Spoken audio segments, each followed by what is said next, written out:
Hello, everyone. Welcome to the seventh installment of Windows, Mirrors, and Doors, series on the importance of Arab American and Muslim representation in children's books. For over 50 years, ParentChild Plus has been working to strengthen inclusivity and diversity by partnering with parents to build school readiness in homes of young children and their families. By committing to provide all families with reading materials that are diverse, inclusive, and culturally relevant, we are prioritizing helping children to be rooted in their own identity and develop a strong sense of self and understanding of others. Tonight, we will hear from children book authors, educators, and advocates in a compelling discussion. It will highlight the importance of all children and families learning about Arab Americans and the many countries, cultures, and religions they represent, Muslim families, and the many continents, countries, and cultures they represent. The importance of Arab and Muslim children seeing themselves in the books they encounter, the ways in which we can equip parents and caregivers to access these books and stories and share them with the children in their lives, and how we can all advocate for improvements in the Arab American and Muslim representation. At ParentChild Plus, we believe representation and book selection can be a powerful step toward building a stronger, more equitable world.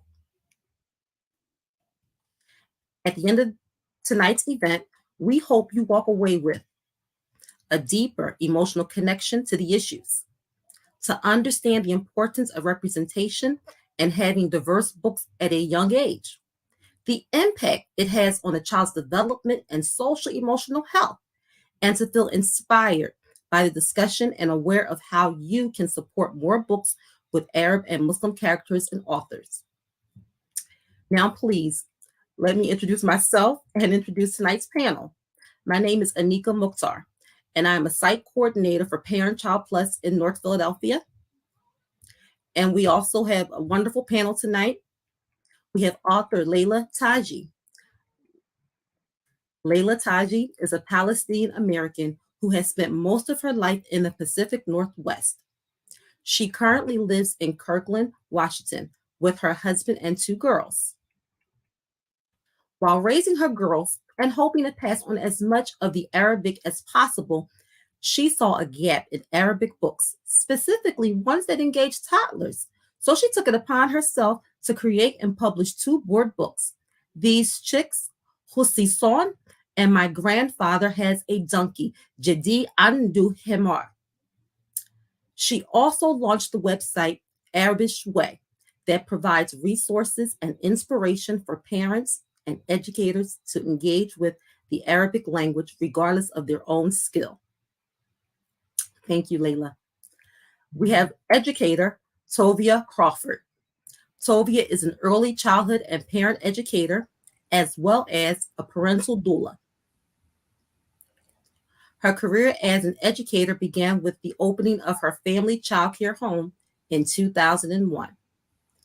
As a young mother with many experiences, she knew that supporting and advocating for her families, whom she served within her program, was a passion of hers.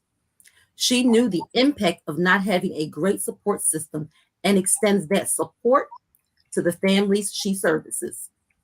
With over 20 years of family engagement, early childhood classroom experience, and extensive knowledge of play-based learning, Tovia is currently an early Head Start senior lead teacher at Educare DC and holds the position of family engagement specialist, play education coordinator at Lotus Family Education Center and Lotus Family Support Center.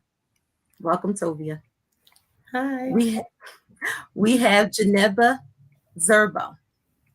Janeba is the mother of three, welcoming her newest baby this past summer. She has been part of the ParentChild Plus family since 2016, when she joined as a parent, participating in the program with her son. She fell in love with the program and in 2018 signed on as an early learning specialist, working with families in Philadelphia Janeba loves growing as a mom and as an early learning specialist through her work. And I love working with you, Janeba. Always. And then we have Shireen Shamsi, also an author. Shireen has lived on 3 continents and sees herself as a global citizen. Through sharing stories from her heritage, she hopes to inspire an appreciation for all the diversity of our beautiful planet. A member of SCBWI since 2010, Serene is represented by Saba Suleiman of Telcot Notch Literacy Agency. Welcome, Shireen. Thank you. And thank you all. So, we are going to jump right into our conversation.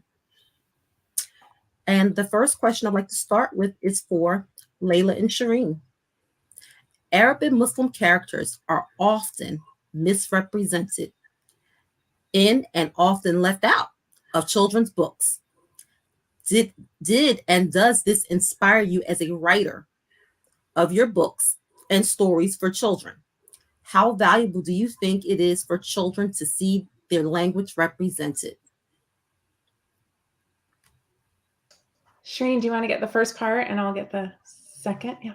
Sure. Thank you. It is absolutely so important that children see themselves in books. As a child growing up in the UK, I was the only brown child in my classroom. And even though I enjoyed stories, I was too young to realize what was missing. But when I became a mother, I knew that I had to write stories for my children so they could see themselves represented. And it's definitely so empowering for a child. Recently we watched this Miss Marvel, and it's a Pakistani girl. And I watched it with tears streaming down my cheeks. It felt like I was that child who didn't get to see as a it's so very important. Thank you. And then I came to this more through the Arabic language. I was inspired, by a gap that I saw. So I really had tried to teach my kids Arabic. I didn't grow up speaking it and felt like it was a loss for me, and really wanted to gift what I knew at least to my children. And I made it, I'm about preschool, kindergarten level. So I taught them their Arabic letters. They recognized them. And then, and one word books, we would do, there's tons of Arabic books that are just one word. But when it got to that joy of reading moment that I got to experience with them in English, where, they're around 2 years old, they're not really reading, but they've memorized, books that you've read to them a million times. And so they're reading along and they're so proud of themselves. I was unable to replicate that in Arabic, and it just broke my heart. And so I wrote the 2 books that are nursery rhymes. So songs that, are sung. So I also worry calling myself a writer. I literally just stole 2 commonly sung songs, but made it really accessible. Big clear Arabic letters, because a lot of times they make really cutesy writing, which is hard to read sometimes. Clear Arabic letters, like at most 6 words per page. And I just, what is validating is seeing the kids singing along and turning the pages.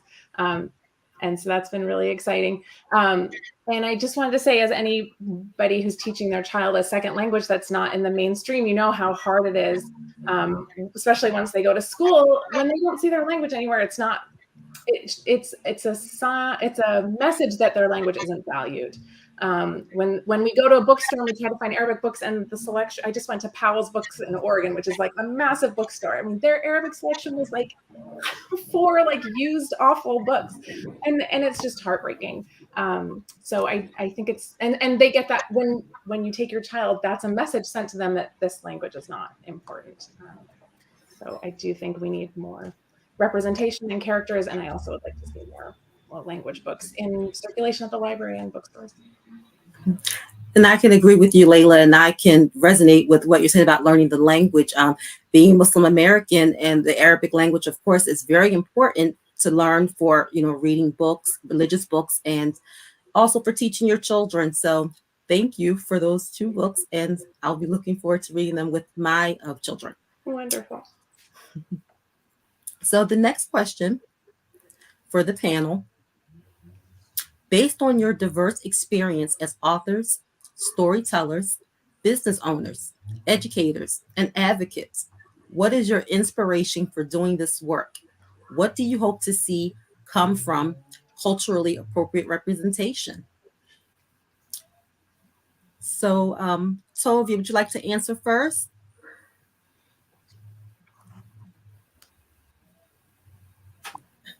Had to take myself off of mute. Um, it's important to me that others understand that as a Muslim American woman, and teaching mostly non-Muslims and having access to non-Muslim families, I would like people to understand that Islam comes in all races. It's not just an Arab religion. It's not just a Black religion. So it was important to me. It is important to me to see Muslim children represented in children's books that come from all races and cultural backgrounds. To see Muslim children represented in books that are brown, that are Asian, um, as well as being Arab.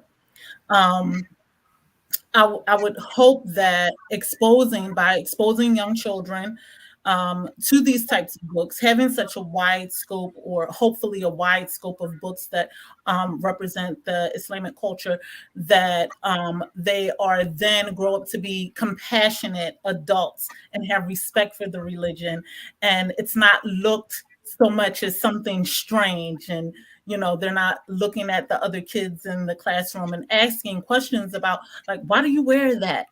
They'll know because they're being exposed to the literature. Yes, yes. What about you, Janeba? Why is this work important for you? Uh, so to start, what attracted me the most with parent child classes, the diversity, the books they offered.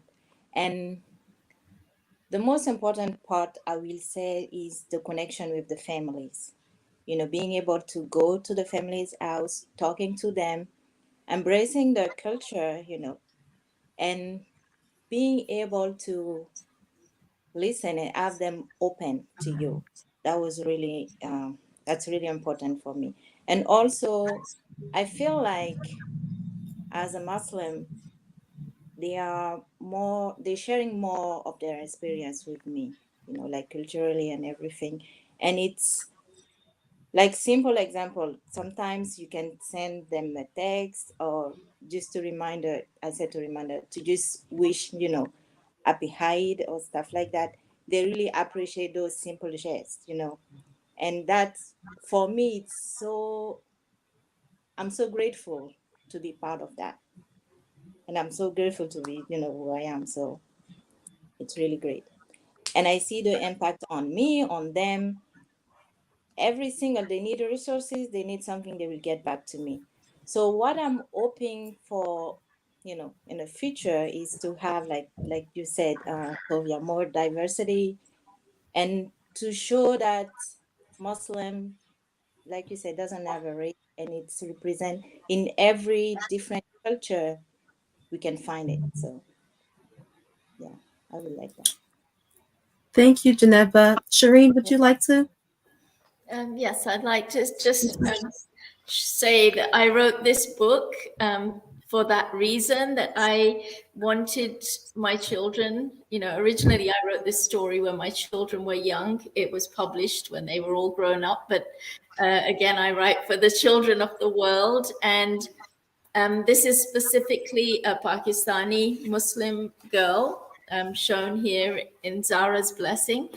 But in the specificity, I believe there's a universal message that so Muslim children will relate, and also other children will relate to the human feelings and of loss and belonging, and so it's so important. I mean, children are the most important people in the world, and they're our future. And to write for them is such an honor, and I think it's a huge responsibility to show books that represent every single child. Thank you. Can I Thank jump you. in also? Oh, sorry. Yes, please. Thank you. Sure. So in terms of my work, I think I wanted to say that seeing kids get that like joy of validation, that's really why I do a lot of the work. And my kids have gotten it from other people's work. So we had, I just remember specifically this one time we were reading P is for Palestine, and in it she says something about Arabic as our language, and my kids literally jumped out of their seat. That's our language too. And so on my website, I try to put ways to just be present, ways to participate in cultural festivals, how you can integrate into classroom celebrations, how to bring your culture into the classroom. So that feeling of like joy, connection, belonging, I think is so important, and definitely drives the work that I do. Mm-hmm. Thank you. And let's have a small little story here. We talk about your inspiration for doing this work. As an educator, I remember going to one of my first preschools as a teacher, and I had a young girl who was a student there. She was about 3 years old, and she was so quiet and kind of withdrawn. And I remember when she saw me come into the school, her face lit up, and she said, hijab, hijab. She was so excited to see my hijab because it was someone that she could connect with. And the teachers commented, Anika, she never talks to anyone. She's kind of shy and withdrawn and always to herself. And I could remember we connected, of course, on that very first day, and she was with me throughout my teaching at that center. But I do think it's important for children to see themselves in books, Arab children, Muslim children, all children themselves in books, just something they can identify with. So thank you. My next question for the panel. Did you have any Arab or Muslim books or characters when you were a kid? Who or what books resonated with you as a child? Well, I had none. I had absolutely no books. And because, children just absorb what they read, I didn't realize what was missing. But now when I look back on those same books, I see so many problems, even in the most beloved stories like The Secret Garden, for instance, and even Little House on the Prairie. There are so many problems in these books. In Little House on the Prairie, the indigenous people are treated in such a derogatory manner. So definitely we need to change that by writing books that celebrate every single culture and every child. I agree. And I was going to comment on what Tovia said earlier. When you do expose children to others, they have compassion, and then I think it makes it less likely that they will write these things. Shireen, I had a similar experience. No books growing up at all, and recently read My Child Anne of Green Gables, where the mother in it, the adoptive mother Marilla, makes a comment about Arabs. She says something about dirty Arabs. And, before I got there, obviously I stopped and skipped over it, but I loved this book as a child. Did I read that and absorb it? And why did she even write that? She must not have ever been exposed to Arabs to write something like this. So to speak to building compassion, building a global awareness, I think is so important. And hopefully these things will get written less and less. Agreed. I can say that one, I didn't grow up Muslim. I became Muslim as an adult, but even thinking back to books when I was a kid, and even when my older children were younger, there wasn't much diversity in the books, period, let alone seeing an Arab or seeing a Muslim. It wasn't until I started researching for books for my younger children and then my grandchildren that I started to see Muslims being represented in the books, which was cool, you know. But they, my granddaughter and my youngest daughter, they couldn't make a connection because they did not see them. It wasn't until recent years, I think the first book that we came across was The Coolest Blue by Head Muhammad, Mhm. where it was like, okay, here we go, you know.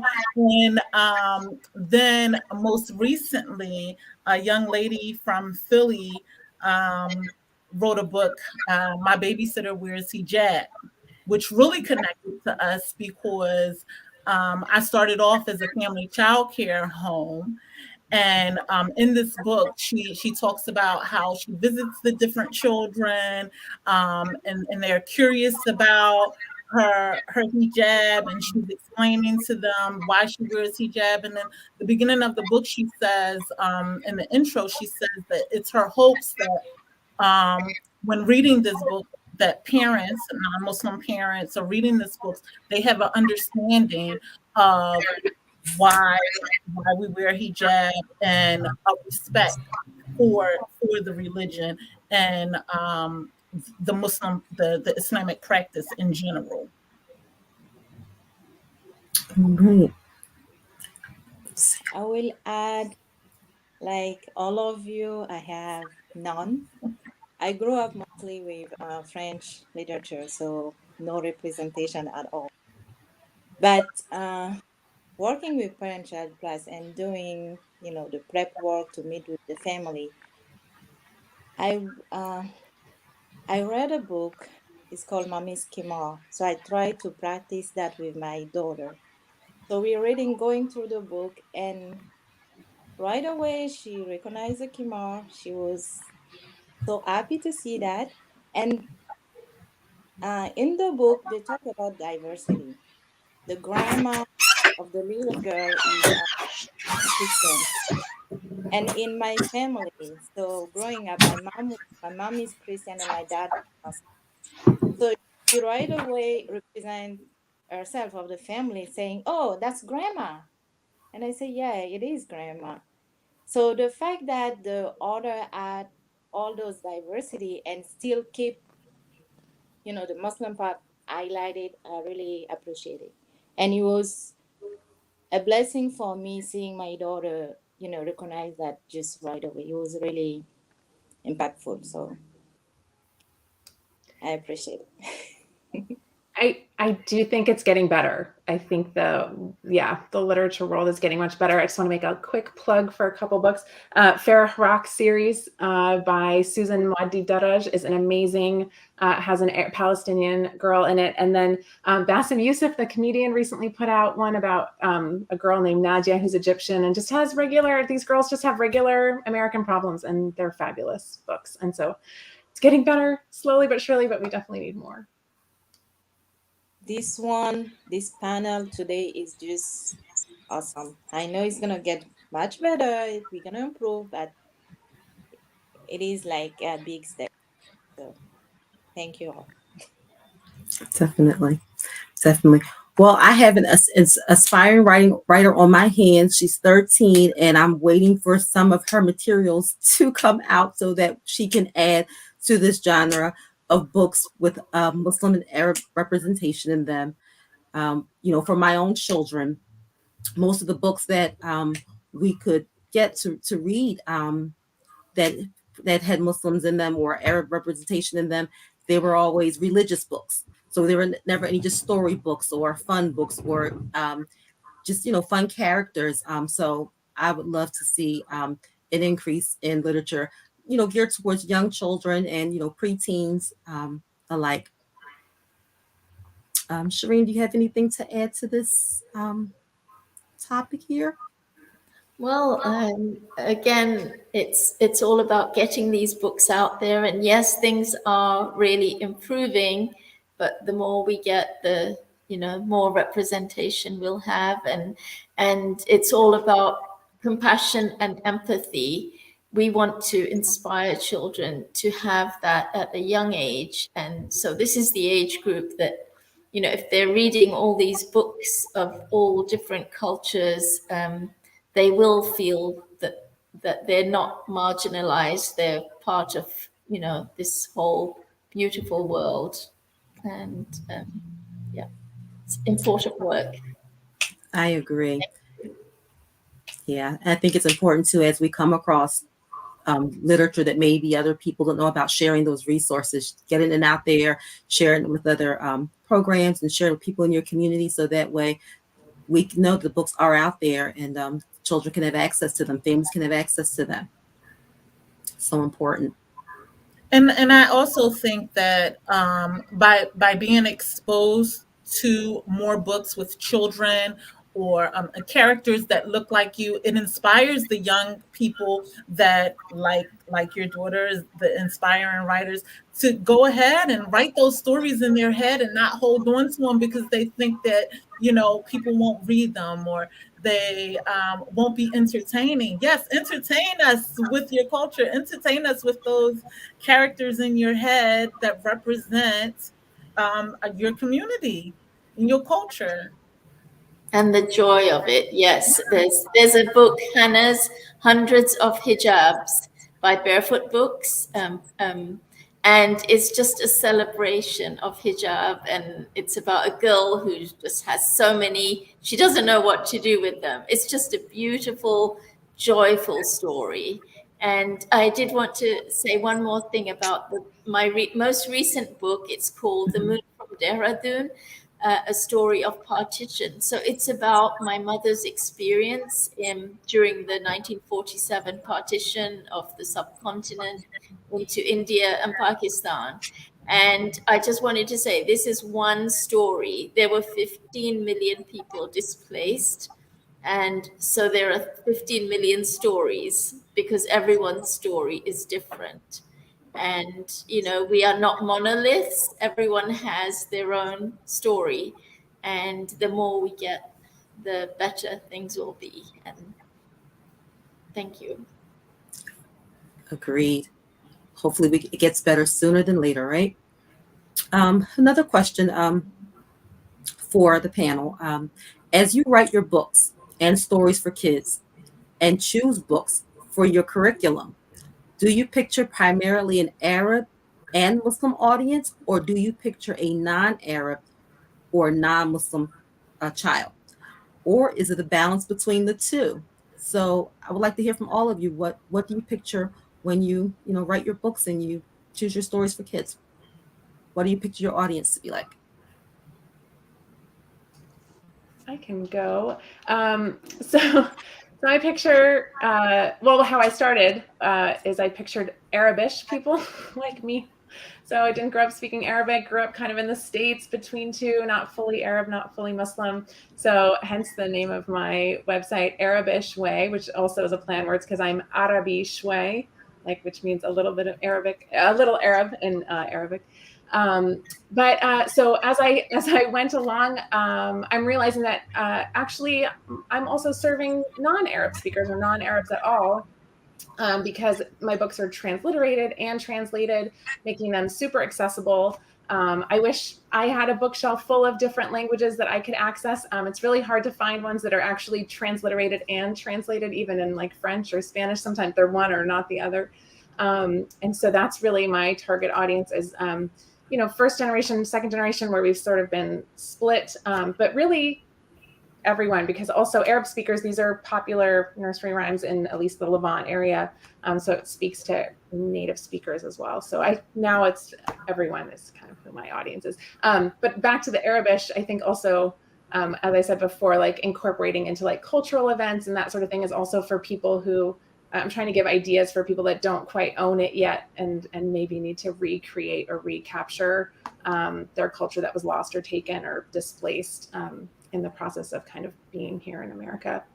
So that's who I think of. Well, initially I began writing for my own children, simply because I wanted them to see themselves in stories.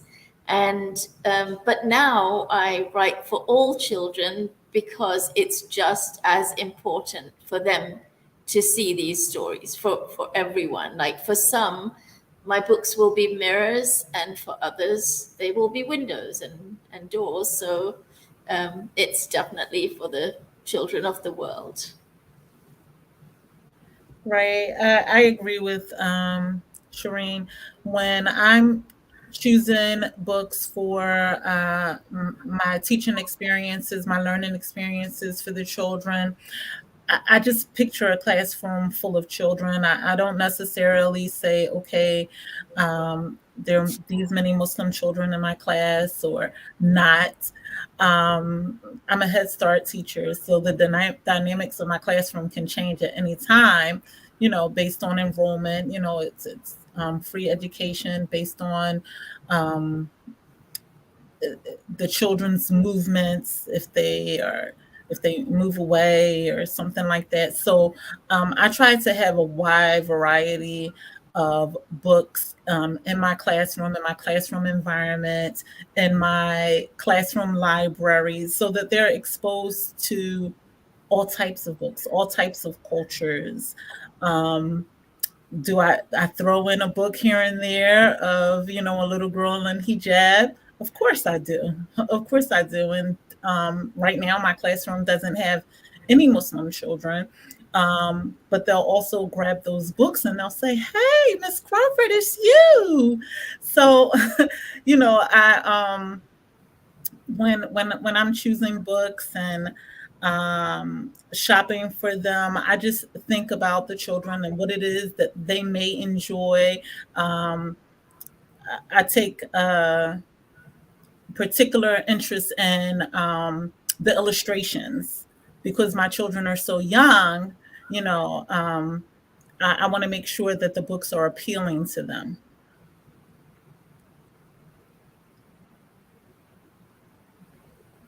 I really agree with what you said, and I think that's why diversity is so important. And working with young children, the illustration too is much more important.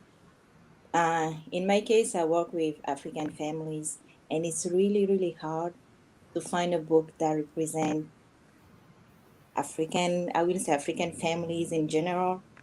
So, and also the translation part. So most of the book we have that have a little representation, we have to translate that either in French or sometimes Swahili or Mandingo. So it takes a lot of steps. And what is, I will say, the pleasure in that is seeing the family.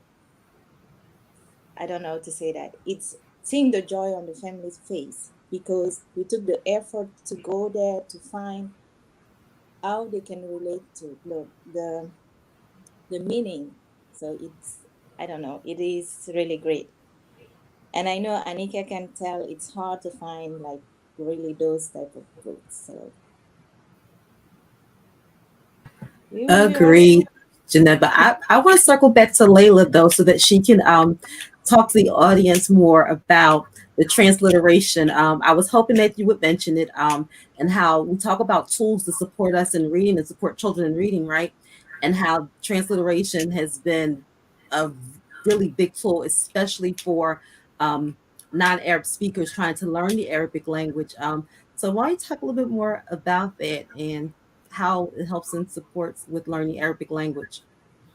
Yeah, absolutely. So because I am not fluent, and my grandfather taught me my letters and some vegetables, and he would write it in Arabic and transliterate it. And it was just such a, it just made it accessible. It made it less overwhelming. I'm going to just pull out my book real quick and show what else I did too. There's also silent letters in Arabic. So this is actually, oh, I'm moving the wrong way. Hal sisan. So if you said every letter, but when you say it, because it's a sun letter, you say hassisan. And so just again, to ease the work of reading, I did some things in the book to ease the work of reading. And then this also eases the work of reading. So I would show this sometimes to kids who maybe weren't super fluent Arabic speakers, but who knew that, and they would cheat and use it. But at least, then that builds confidence. And ultimately, encourages them to keep going with their Arabic learning. So that's really why I do it and why I think it's so important. And again, also to be accessible for anyone who wants to experience the book or the language. Yes, I was going to say in my own experience, it's definitely a confidence booster. Once you learn the Arabic alphabet, and like you said, those sun and moon letters, all the rules with the vowels, and it's a confidence booster when you think you've learned a new word or a new sentence, to just be able to look at it and say, okay, I said it right, my pronunciation is correct. So, yes. So definitely, thank you. Like a double check, yeah. Definitely.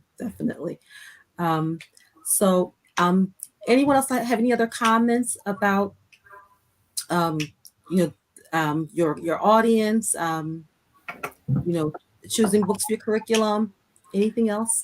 Yeah, I, I guess my ultimate goal is to is the exposure, to instill a love for reading in the young children, and a part of exposing them to all of these great books, great works of art, um, is to put it out there, to have more, so that parents can buy, to have more in the libraries, to have more in the bookstores, to have more for Parent Child Plus to give out to families, um, so that children will be excited about reading, and they'll be excited because they'll see more of themselves in the literature.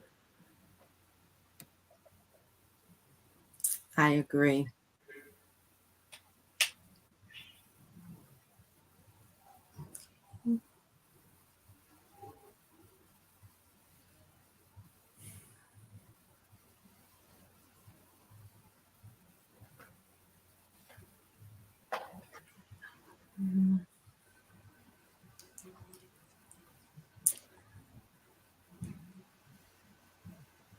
Okay, so I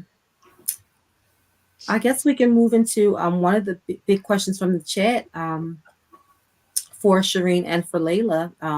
Have you seen any challenges with getting your books published? Are these barriers to getting diverse books published? Are there barriers to getting diverse books published? I will just quickly say I self-published. I haven't really figured out how to get mine published, so I'll let Shireen answer that. Okay, so would you believe I wrote this story in 1996 and it was published this year? Just that took a lot of persistence and perseverance. And I have to say that now there's this organization, We Need Diverse Books, and they are just encouraging and mentoring people of diverse backgrounds, because this is the best time to be publishing diverse books, because every publisher is looking for them. So, 20 plus years ago, there wasn't, I had rejection after rejection for this story, but now it was snapped up and published. And then I have another book that just came out. And so this is a wonderful time to be, published. It is a long process.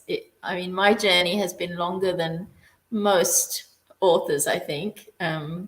But now is a good time. And I'm really hopeful and optimistic for our future when I see all the books that are out there today. Just amazing. So, and I did want to show you another. Oh, I don't have it here. Sorry. No, I'm collaborating with a Jewish and Christian, two friends of mine, and we have written an interfaith story. And the second book in the series is coming out next month. So the first one was Planting Friendship, Peace, Salam, Shalom. And the next one is Building Bridges, Peace, Salam, Shalom. And it's all about a friendship between three girls from different faiths.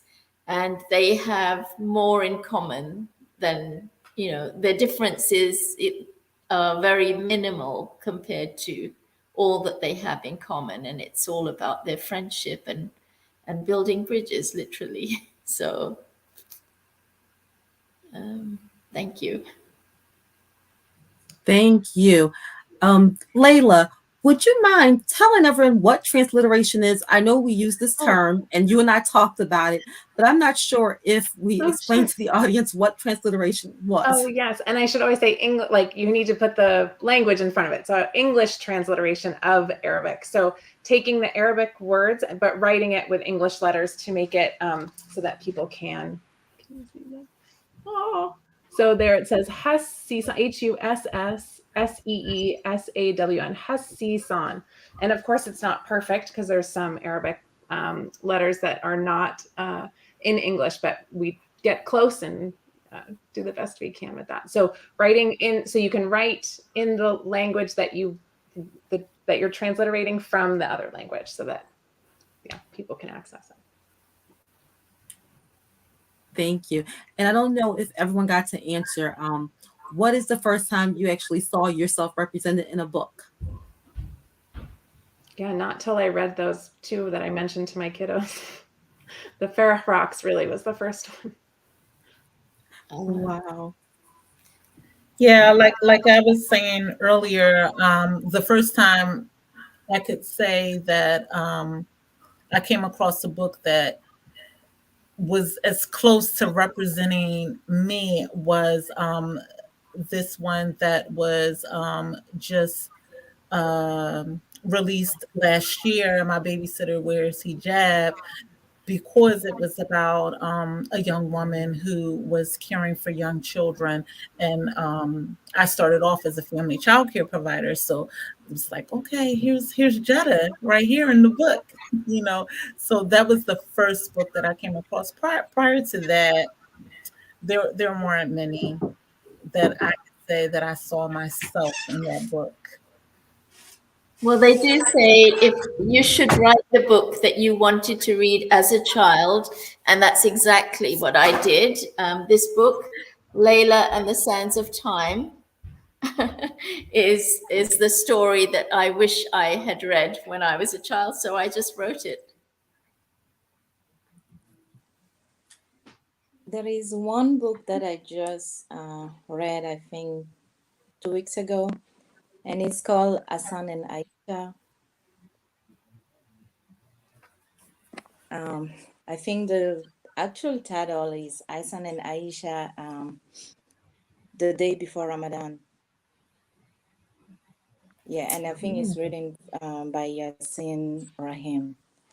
And basically, Oh. the book talk about two siblings, one boy and one girl, and they just learning about Ramadan. So like early in the morning, they saw the parent get up, they had, I'm sorry, sahur and everything, and they were just so curious about that. So I really wish I had that when I was growing up, because my dad was doing that all the time, and I was just, observing, trying to practice. But when I read that book, I felt like it threw me back like 30 years ago or something, and it was so wonderful. Wow. Wow. Wow. I, I'm excited to read all the books you all mentioned. Have not quite seen myself represented in a book yet, but there's still hope, and maybe I will follow Shireen's advice to write the book myself. But I have another question. How can representation help address discrimination? Can it? And if so, how? I think that up until recently, there's been so much misrepresentation of Arabs and Muslims. I think that by exposing families to more literature that speaks of the truths of Arabs and Muslim families, um, that would help. That would help with the discriminations. Um, we won't even talk about some of the things that are misrepresented within the Arab and Muslim culture. Uh, but I do believe that by the books coming from our community, from our own life experiences, that would eliminate some of the myths of who we are. Yeah, it makes those things harder to believe when you've seen the opposite or read the opposite. Absolutely. And I think the more positive books we have that show positive representation, that will, drown out all the negative stereotypes. So again, we need more books and more positive representation everywhere. And I'm seeing it in the media, in books, and again, I'm very hopeful for the future. Yeah, we're evolving. I'm sorry. We're evolving. Yeah. It's definitely getting better. It looks different than it did 5 years ago and 10 years ago and 15 years ago. So we're definitely evolving. Yeah. Agree. And we touched on that a little bit earlier, but can you all speak to not all Arabs are Muslims and not all Muslims are from Arab countries?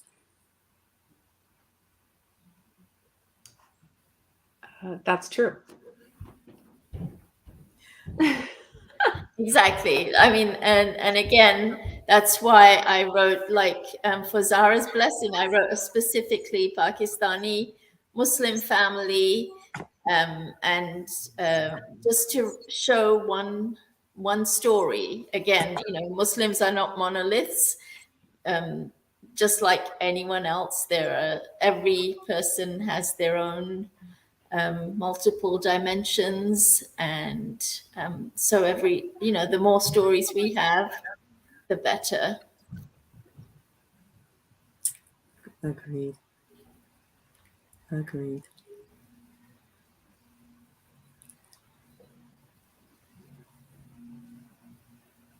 There, Anika, there was a question that we talking about, which was what would you say to authors? Yes. Can we do that one? It was, what would you say to authors who want to include Arab or Muslim characters in their books, but they are not Arab or Muslim themselves? I thought that was a really Oh, right. It's a very good question. So since you said the question already, I think everyone heard it. Come on. All right. So I want to speak to Arabic. If you're making a book in the Arabic language, here's what I would like to see. I have a big pet peeve, which is why I brought this up. The Hungry Caterpillar was translated, which is a great story, was translated into Arabic. On the first day, the Arabic days of the week have numbers kind of included in them. Yom al-Ahad is Sunday, the first day. Yom al-Ithnain is the second day. So as the caterpillar is eating, he eats on Monday, he eats one apple. Does it have to be Monday? Monday's the second day. Why doesn't he eat on the first day one apple? And then they can hear and it's more fun to read. Yom al-Ahad aklat tufahad wahde. And then the kids make that connection. Yom al-Ithnain aklat ijahtain. So like, please think about what you're writing when you translate books would be great. And then even if they're written in Arabic, a lot of them are just not fun. So please make it fun. Oh, and I wanted to say, Tovia, I mentioned this also, these books need to be appealing, visually appealing. The text needs to be appealing. The pictures need to be appealing. So that would be my advice on the Arabic language front.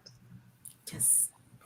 My advice would be to non-Arabs, non-Muslims who are interested in writing books is to go to within the communities and do your research. Spend some time with those people that you plan to write about, so that you can understand what it is that you're writing, and you're not just putting words and pictures on paper and then selling it, because that's where we have we run into those issues of discrimination and misrepresentation, because they haven't done the proper research. So you plan on writing a book and adding Muslim or Arab characters to your book. Reach out to some Arab friends or neighbors. Go take a walk down to your Muslim community and ask some questions. Ask to sit during the iftar. Listen to some of the readings of the books. And have them read it when you're done to give you feedback. Have them read it when you're done. Yes. So I would definitely say do your proper research. I just want to I add just a agree. little Yes. thing to what you just said, Tozia. It's not one size fit all. So you just need to go check. It's a big community, so you just need to do your research and then go from different places. Yeah, Right, and write with compassion and empathy, and absolutely. yes, from a place of empathy. Yes.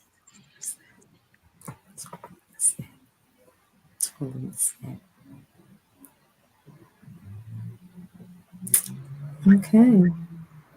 Well, thank you all so much. This has been amazing. I learned something new every time we have one of these series, and tonight has been no exception. You all have provided just such powerful examples of the importance of representation in children's literature. And just thank you all so much for this timely and important conversation. We want to let our audience know probably by early next week, you will receive a list of books and resources that were mentioned tonight. So be on the lookout. You'll get the titles of all of the books mentioned, and especially by our two authors. Um, we hope that you walk away from this event with a deeper understanding of the importance of families seeing diverse, accurate, and respectful representations of themselves and others in books. When we began the Windows, Mirrors, and Doors series, and as we also discussed tonight, we asked the question, when was the first time you saw yourself in a book? And back during our very first one, majority of our audience said probably teens, maybe adulthood, and in some cases never. And we heard the same thing from our panelists this evening. So one of the goals of this series is that children will see themselves in the books before many of us did. And just imagine what a world will look like if we can achieve this goal. So we hope that you'll join us for our next Windows, Mirrors, and Doors event, which will be on the joy of math literacy, and that will be on November 16th. So stay tuned for registration information for this event. Thank you again for being with us this evening, and thank you so much again to our panelists. Thank you. Thanks.